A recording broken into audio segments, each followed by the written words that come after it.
Devant un champ de lin, on devient fleur bleue. Sa floraison est un moment unique dans l'année, discrète et éphémère. Elle donne naissance à la fibre de lin la plus ancienne du monde, dont les premières traces remontent à l'Égypte des pharaons. En Picardie verte, cette histoire se tisse depuis plus d'un millénaire grâce à un terroir unique et fertile. Chez Loïc et sa fille, le lin est une histoire de famille depuis plusieurs générations. Finalement, il n'y a pas beaucoup de petits lins. Ici, on est dans le Ponthieu et donc du coup, voilà, on a un climat qui est plutôt maritime. On a plutôt de l'humidité et surtout pas mal de rosée le matin, donc c'est un climat qui est propice à la culture du lin. Et puis l'autre gros avantage, c'est qu'on a des limons plutôt profonds et la culture apprécie ça. Ça nécessite beaucoup de savoir-faire. Je comprends que les agriculteurs aient envie d'en cultiver. Une envie devenue engouement. Depuis 2023, chaque année, la surface dédiée au lin augmente de 10% dans la Somme, soit 10 000 hectares au total. 600 liniculteurs ont fait le choix de cette diversification lucrative. L'enracinement est bien chevelu, il n'y a pas de fourche, il n'y a rien. Nickel.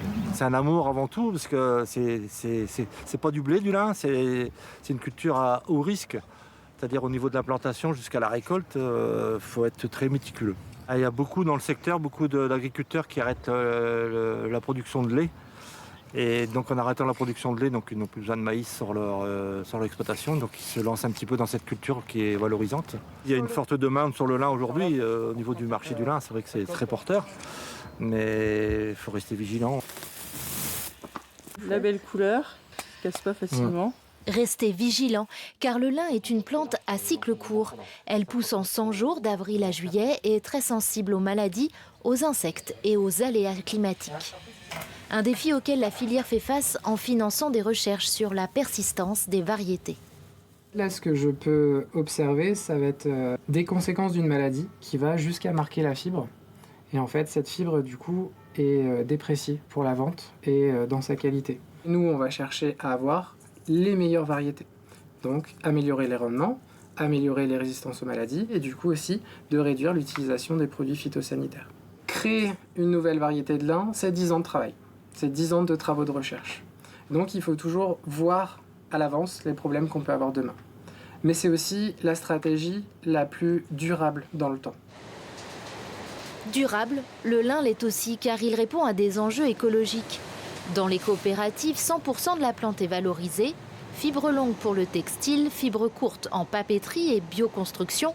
Les anas sont brûlés dans des chaudières biomasse, même les graines et la poussière sont exploitées. Des avantages qui séduisent. La demande est de plus en plus forte. Nos clients nous demandent toujours plus de lin parce que voilà, c'est une fibre, aujourd'hui ce qui est dans l'air du temps, c'est une fibre naturelle.